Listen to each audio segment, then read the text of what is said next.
here and welcome back to another video. So today we're back here for another speed build, but this one is slightly different because this one is going to be my attempt at Aveline's shell build challenge. So if you'd like to go ahead and download this for yourself, it is up on the gallery now. My origin ID is RealThomasTV1, and like normal there will be a link in the description to the online gallery if you want to go ahead and download the build that way. So like I said, this is Aveline's build challenge. If you don't know who Aveline is, then I mean you probably have been living under a rock because she's one of the best Sims 4 speed builders here in the community. She makes some amazing content on her channel, so I'll leave a link down below to her video where you can go ahead and see her explaining this challenge if you want to go ahead and try it out for yourself. You can also go ahead and use the hashtag AvelineShell on the gallery to both submit your lot with it and also to see everybody else's submissions. There's some really good ones on there, so I'd recommend go and have a look through those as well. And yeah, so this build, it isn't just like, you know, the shell here that I did. I did actually move it to a bigger lot and try to do something a little bit different with it because I have done a lot of these shell challenges before. A few of my friends have done them, like Spring Sims and Simulacy, so I've done those. And what I always tend to do is kind of just do the shell on the lot it was built on by the builder, if that makes sense, and kind of just build it from there, and don't really do a lot of out-the-box kind of things with it. So I thought, you know what, for a change today, I'm going to try and use my brain today and be a bit more creative, and I did something a little bit different with the shell. So I think the original lot was on a 30 by 20, so I actually moved it to a 40 by 40 in Brilliant Bay, and actually made it into like a farm. So it's got like the farmhouse, which is the shell, and then I went ahead and just put those kind of, you know, the grass stripes to make it look like farmland around the lot in different areas. There's also a kind of back porch area and front porch area. I didn't know if that was going to be breaking the rules or not, but I did double check and it seems to be allowed. And I also went ahead and added in like a backyard area as well for the family to use, and I think that's all I did really. So it's much more than just a shell, which I'm glad I did because I'm really happy how this build turned out, and I hope you all like it as well. So a little bit more kind of details about the build. So it has 3 bedrooms and 2 bathrooms, and it came in at 163,913 simoleons.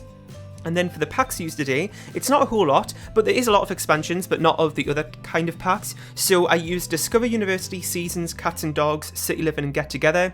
And for the game packs, I just used Parenthood, and that's it.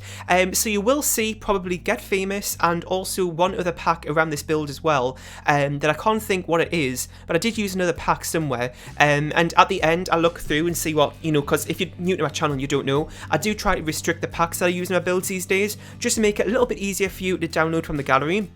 But I don't go to the point where it's kind of having to like change what I had in mind, you know, and like having to change my actual ideas. It's just if I use like an unnecessary item. So for example, from Get Famous, I only use a painting, and I just thought I'll go ahead and replace that painting for something else, and that means there's one less pack on the build. So I just have that mindset, so it's not, you know, having to ruin the idea that I had or anything. It just makes it a little bit easier for you to download.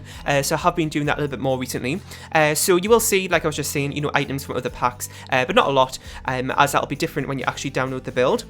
So, if you want to kind of see the rules and stuff, then, like I said, I'll leave a link down below to Aveline's video, so you can go ahead and check that out. But I'll kind of just run through them really quickly. So, you can't move any of the shell walls, which I think I did correctly. You can turn them into fencing, which I don't think I did, but you can add fencing, half walls, and I did add some fence on the porch areas. You can you can add all the roofing you want, and you can change the wall height, which I didn't do either, and I did move this to another lot. And like I was saying, somebody else asked, can you add a decking area like a porch? And you can do that, that's great. So I hope I didn't break any of the rules. If I did, then let me know, but I'm really sorry about that if I did. So there is a lot of landscaping in today's build, as you can see. And it is like my favourite part of building anyway, so it wasn't too much of a pain. It just meant that because there was so much of it and it was quite repetitive, I didn't show all of it in the speed build. But again, that's like normal. Just in case you're new here again, I don't always, you know, show everything in the speed build. If I'm like putting in like the columns and like the edges of the walls, or if it's taking me too long to decide like a wall colour swatch or a flooring tile or something, then I just go ahead and remove those sort of things from the build if it's going to end up taking too much time, because you will see it anyway when we decorate that room or whatever. So I did do that a few times during this build, as it was getting on a little bit in terms of the build length here today. The build didn't actually take me too long. I just had quite a bit of footage. I think in total it took me just over an hour or so to do this, which is no time at all. I don't know how I managed to do it that quickly, but I did. So, and I'm really happy how it turned out as well.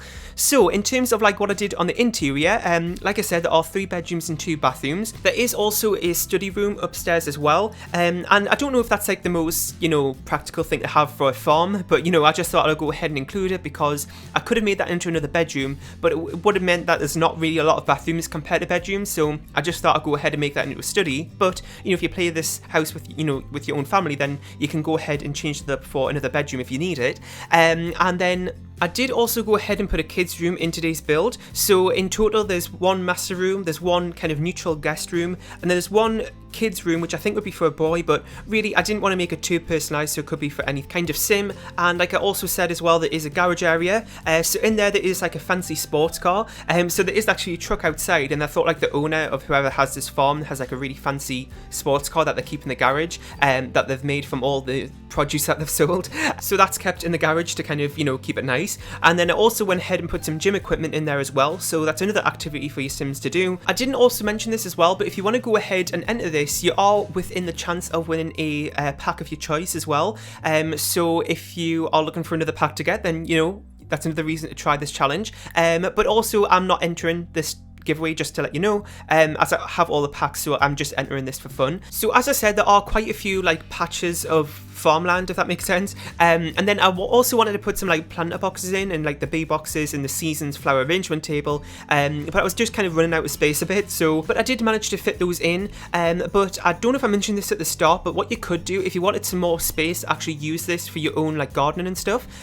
You could just replace those plants that I have down on the the grass stripes, and you could put some planter boxes there, and I think you can even just plant harvestables straight into the ground anyway, so you could also just remove those kind of placeholder plants I had on like the farm patches, I guess I can't think of the right word, and just replace them for your own harvestables if you want to play in this house yourself. And yeah, so now onto the interior.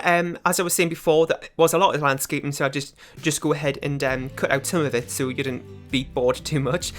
So this is a living room here, and the house itself is really cramped inside, but I didn't actually find it too challenging. And also Rosa was really great with this challenge because she didn't put one of those random objects in which you can't move, so that made this challenge a little bit easier. So I really like the living room as well. It's a lot more cozy, this house, because like I was just saying about it being a little bit smaller in terms of size. So there is one bathroom downstairs, and there's also one kind of bigger one upstairs. Now because of the size of it, there isn't like an ensuite bathroom or anything, it's just a family bathroom, I guess you could call it. So I did also, actually there's one of the Get Famous pictures that I went ahead and removed at the end, just so I could get Famous out of the build, since it was only the item that I used. And since this house was quite cramped in terms of size inside, I didn't clutter it up too much. I did, in some areas, but not really that crazy. But as you know, I don't really do that too much in my builds anyway. I like to keep them fairly simple, that's just a personal preference. So now on to the kitchen. Now this is probably the most difficult room out of the build. I did have to spend a little bit of time off screen to think what on earth I was going to do with this room. It's just a really awkward size, as you can see, like shape of it. It's just really weird. And I could have maybe done the floor plan a little bit better to think of that, but I just left it how it was and tried to work around it. And it did end up working out. It's just a little bit, of a unique looking kitchen, I think. So you got that little section there where the stove is, and there's a few appliances there. And then you kind of got a island counter, which I went ahead and put the sink into.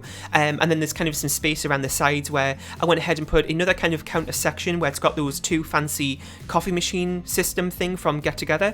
And there's also the fridge on the other side. I also went ahead and put a dishwasher in as well. I don't always put those in my builds. I always forget to put them in, actually. And I think it's just because I don't have one in real life. So I know that it's horrible not having one in real life, to be honest. Sometimes when we go on like holiday or something and there's like, a dishwasher there, then you come back home to not having one. It's really hard. But yeah, so I went ahead and put one in because I remembered. And then, like I was just saying, I did go ahead and put the coffee machine system thing in from Get Together. You do actually need both of the appliances to make the system work. So I went ahead and just put that on its own little counter section over here. So it's like a separate little coffee bar over here. So I thought that was kind of nice. It was just another space filler because it was just really weird to try and work out how to fill up the space nicely in this room, but I think it worked out all right. And then at the back of the home, there is a dining room, which we're going to be working on next, I think. And in there is also a bar area as well, just if your Sims are having a party or something, then that's always a nice thing to have. And that's that room here. Now above it there was actually a octagonal like shaped roof where you could go ahead and place an octagonal shaped roof. But I was having that glitch where it was like shown through in the room on the inside of the home, and I tried so many different things to try and get rid of it, but it just wasn't really working out. So I did actually just go ahead and replace where the octagonal roof was going to go with fence instead. So I did that, and I think it looked, just as fine. So I just had to go ahead and do that. But if you can find a fix around for it, if you download this home, then feel free to replace it back with the roofing, but I don't really think it matters. You can see it there coming through in the master room, which is really frustrating. I'm pretty sure there is a fix for it, but I just couldn't think what it was, because I've had it happen a lot of times in speed builds before, but I just couldn't get it to go away today for some reason, which was really frustrating. But like I said, I did have an alternative to use, which was the fencing. Sometimes when I use a glass roof as well, that same glitch happens. I think it might have just been because I adjusted the terrain on this lot, so that probably had something to do with it, but I'm not really too sure. Anyway, so this is the kind of family bathroom upstairs. Like I was saying, there isn't like an ensuite bathroom for the master room or anything, it's just a separate room there. But that bathroom is pretty big. It's got both a shower and a separate bath, which I think is a nice idea. I just wanted to include that since there was the space for it. And yeah, so now we're working on the bedrooms. So this one right here, I don't know why I started off in the middle and not worked myself from like front to back or back to front, but we're starting in the middle for some reason. So this is the kind of very neutral guest room. As you know, I do a lot of neutral rooms in my build, but today I thought I'd do a mix. So there is one kind of more slightly personalised kids room, and then this room which is very neutral. So like I was saying, this could just be a guest room, or if you have enough Sims in the house, then they can go ahead and use this, and then you could incorporate some colour or whatever you need to do to match that Sims' personality. But I just think it's nice sometimes to leave things fairly neutral and plain, and well, it's not really plain, it's just nice and clean and simple, I think. And that was actually the other item that I couldn't remember from before that I removed, but that carpet in the neutral room is actually from Dine Out, I think it was. So I just went ahead and replaced that for a normal carpet because it was just one item from Dine Out, and I thought, you know what, there is plenty of other carpets I could use, so I just went ahead and did that to reduce the pack a little bit more, the pack list a little bit more, I should say. So this is the kids room here. So as you can see, it doesn't have a ton of personality to it, but it is a little bit more colourful, and it is, you know, more suited for a kid. And I do actually really like that bed there from Parenthood. I was struggling at first to try and find a bed to use, but I do think that one looked alright. The colour swatches kind of blend in a little bit nicer, but I just wish that there was not the metal headboard and frame. I didn't think that bit fit in as well, but the colour swatches did, so I thought it looked okay. So this is the study room here. So as I said before, if you need an extra bedroom, this is definitely a good place for it. And you can just go ahead and place the study like just at the desk somewhere else in the home, because there will be other space. There is actually one in the guest room as well. So if you need this one, this would be a good nursery, I would think, as well, or like a toddler room. So you could use that for that purpose. So I just went ahead and removed the roof there whilst I was working on this room. I did just go ahead and like make it smaller just so I could see the room, as I wanted to try and put it back once I was finished, but as I was saying, I was still having issues with it, so I just had to remove it and replace it with fence. So I think this is the last room we're working on before we just do some more finishing touches. I've actually got the garage to go back and do as well at the front of the lot, which I forgot to do at the start. So we're going to go like reverse and do that next. And like I said, I just put some gym equipment in there. There's also the attic box from Seasons, you know, the one where you can change like the fences and stuff for different holidays. I went ahead and put that in the garage. Sometimes I do forget to put that in my build. If I do remember it, I'd normally put it under the stairs. For some reason, it just seems like a good place to put it. But I thought, you know what, I'm just going to put it in here today. And there's that more fancy car that's kind of parked away in the garage there. And then I just went ahead and put a few more gym equipment items in here. And that's pretty much it for today's speed build. So I really hope you enjoyed. In the comment section down below, let me know about how you thought I did with this shell challenge today. If you want to go ahead and try it out for yourself, like I said, I will leave a link down below to Rosa's video, so you can go ahead and see all the information there. Once again, this is up on the gallery. My origin ID is RealThomasTV1. Leave a like, share and subscribe if you haven't, and I'll see you all next time. Bye!